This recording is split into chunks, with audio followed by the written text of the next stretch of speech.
Crimson art creations వీక్షకులకు నమస్తే. గడిచిన ఎపిసోడ్లో నేను అడిగిన ప్రశ్న ఏంటంటే, ఏ నెలలో 28 రోజులు ఉంటాయి అని అడిగాను. ప్రతి నెలలో 28 రోజులు ఉంటాయి కదా, మరి అన్ని నెలల్లో 28 రోజులు ఉంటాయి.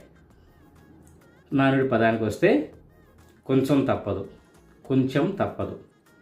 కంచంలో పోసింది తప్పుతుంది కానీ కొంచెంలో పోసింది తప్పదు.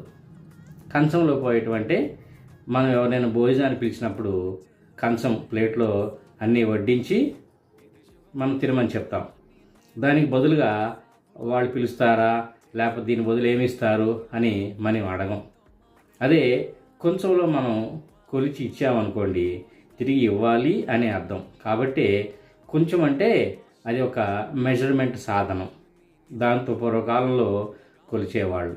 పావుసేరు, అర్ధసేరు అలా కొంచెం డబ్బా ఉంటుంది, దాంతో కొలిచి ఇచ్చేవాళ్ళు. దాంతో కొలిచి ఇస్తే తిరిగి ఇవ్వాలి అని అర్థం. కాబట్టి కంచంలో పోసింది తప్పదు, కానీ కొంచెంలో పోస్తే మాత్రం తప్పదు. మరి ఇవాల్టి ప్రశ్నకు వద్దామా, చిలిపి ప్రశ్నకు వద్దామా? Alphabets, English alphabets A to Zలో ఎక్స్ వై ఓడిపోతే ఇంకా ఎన్ని లెటర్స్ ఉంటాయి? దీని సమాధానం కామెంట్ రూపంలో తెలియజేయగలరు. లైక్ చేయండి, షేర్ చేయండి, కామెంట్ చేయండి. మీ క్రిమ్షన్ ఆర్ట్ క్రియేషన్స్.